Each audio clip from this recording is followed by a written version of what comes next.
Hadirin jamaah rahimakumullah, kapal ini, kapal Ramadan ini, lagi beberapa hari dia akan tinggalkan kita. Dia akan pergi untuk selama-lamanya, dan dia akan datang lagi dengan kapal yang lain yang namanya mungkin berbeda, yaitu kalau kapal ini namanya 1444 Hijriah, mungkin Ramadan yang datang dia akan datang dengan 1400. Perintahkan kepada kita, yang pertama, hendaklah kita selalu bertakwa kepada Allah, dan yang kedua, hendaknya kita mempersiapkan bekal untuk hari depan, hari esok, yaitu hari kiamat. Hadirin jami'ah rahimakumullah, sebagai orang yang beriman, marilah kita selalu tingkatkan ketakwaan kepada Allah. Dengan demikian, agar kita menjadi orang-orang yang dicintainya. Hadirin jamaah Allah, ketakwaan ini dapat kita tingkatkan terus-menerus sehingga kita menjadi manusia yang menjadi kekasihnya. Dan apalagi di momen-momen bulan Ramadan ini, marilah kita tingkatkan. Hadirin jami'ah rahimakumullah, bulan ini adalah bulan pengampunan dan rahmat. Kalau saya boleh istilahkan, ibaratnya sebuah kapal Ramadan ini, ia telah singgah 23 hari di dermaga kehidupan kita. Dia menunggu siapa-siapa yang mengisi amal-amal baik. Dia selalu menunggu, dan siapa yang akan mengisi amal-amal itu. Ada orang yang mengisi hanya dengan beberapa potong amal saja, dia sudah cukup dan istirahat, bahkan dia tidak mau berpuasa lagi. Tapi kalau orang yang bijaksana, orang yang mempunyai iman ketakwaan, dia akan mengumpulkan amal sebanyak-banyaknya, dan dia akan yakin bahwa nanti di saat di dermaga akhirat, amal itu dia akan ambil kembali dan dia akan nikmati semuanya. Hadirin jamaah rahimakumullah, kapal ini, kapal Ramadan ini, lagi beberapa hari dia akan tinggalkan kita. Dia akan pergi untuk selama-lamanya, dan dia akan datang lagi dengan kapal yang lain yang namanya mungkin berbeda, yaitu kalau kapal ini namanya 1444 Hijriah, mungkin Ramadan yang datang dia akan datang dengan 1445 Hijriah.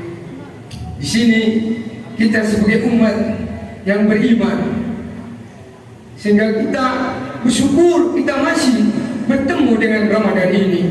Mungkinkah kita bisa bertemu dengan Ramadan yang akan datang? Hadirin jami'ah rahimakumullah, keberangkatan kapal ini beberapa hari lagi, dan dengan waktu yang telah ditentukan dia akan berangkat.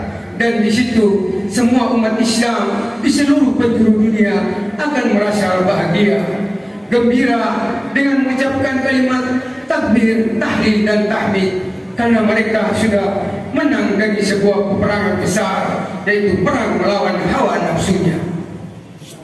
Namun selain itu, para malaikat menangis. Mereka menangis dan sambil berkata, celakalah umat Muhammad, celakalah umat Muhammad, celakalah umat Muhammad, karena bulan yang penuh rahmat, penuh ampunan telah tinggalkan mereka. Hadirin jamaah rahimakumullah, hendaknya kita selalu dewasa dan bijaksana. Nabi bersabda, orang yang dewasa ialah orang yang mampu mengendalikan dirinya dan mampu mencari masa depannya. Sedangkan orang yang bodoh ialah orang yang selalu mengikuti hawa nafsunya dan hanya mengharapkan rahmat Allah. Hadirin jamaah rahimakumullah, yang kedua, perintah yang kedua ialah kita harus membekali diri kita untuk hari kiamat nanti. Nah, di sini mari kita lihat sama-sama apa yang pertama-tama kita terima dari Allah Subhanahu wa Ta'ala ketika di yaumil akhir nanti.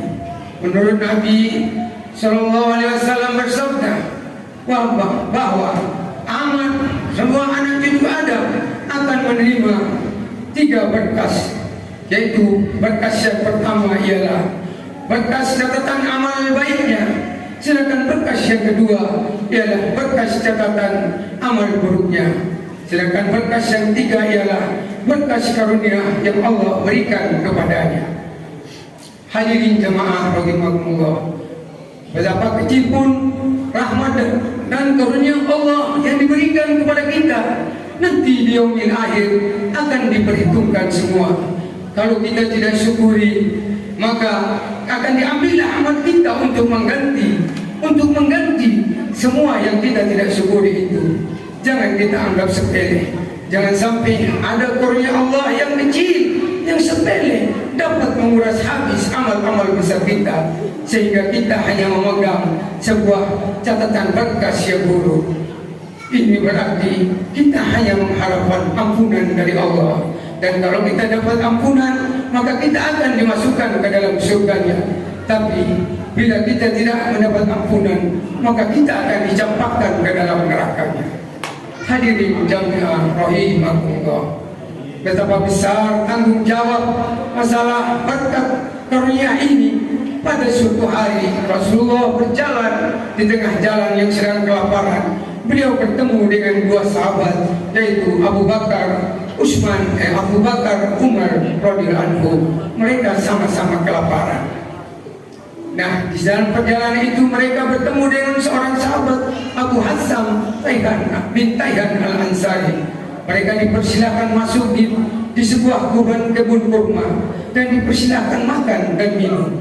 Setelah makan dan minum, Nabi bersabda, "Demi Allah, sesungguhnya dan di hadapan Allah karunia yang baru kita terima ini akan diminta pertanggungjawabannya." Hadirin jami'ah rahimakumullah, bagaimana dengan kita? Kalau Nabi masalah kurma yang kecil, beberapa potong kurma akan diminta pertanggungjawabannya, bagaimana dengan kita yang begitu melimpahnya karunia Allah diberikan kepada kita? Sudahkah kita syukuri? Kalau belum, hendaklah segera kita syukuri agar jangan menjadi beban tanggung jawab yang berat di yaumil akhir nanti, dan menjadi yang berkah sesuai dengan hadirin jami'ah rahimakumullah. Marilah kita menghayati semua firman-firman Allah ini dengan mensyukuri nikmat-nikmatnya, dan kita mempersiapkan bekal untuk menghadap Allah nanti, agar kita selalu mensyukuri karunia-karunia-Nya, menggunakan dengan manfaat dengan baik-baik. Jangan kita salah gunakan, apalagi kita gunakan untuk berfoya-foya, untuk berbangga-banggaan. Yang lebih parah lagi, karunia Allah ini kita buat maksiat dan untuk kesombongan. Itu adalah merupakan kekufuran nikmat Allah. Dan di ujung ini saya ada sebuah doa yang diajarkan oleh Nabi kepada Mu'adz bin Jabal. Dan doa ini kalau memang diterima oleh Allah, maka kita akan diangkat derajat dan kita akan mendapat kebahagiaan dunia akhirat. Doanya adalah, Allahumma inni ala zikrika wa syukrika wa husni ibadatik. Ini doa, ya Allah, jadikanlah hamba-Mu ini orang yang selalu mengingat-Mu, mensyukuri karunia-karunia-Mu, dan selalu ibadah kepada-Mu. Kiranya sekian dulu, dan mohon maaf apabila terjadi kekeliruan, karena saya adalah manusia yang tak luput dari salah dan kekeliruan. Billahi taufiq wal hidayah. Wassalamualaikum warahmatullahi wabarakatuh.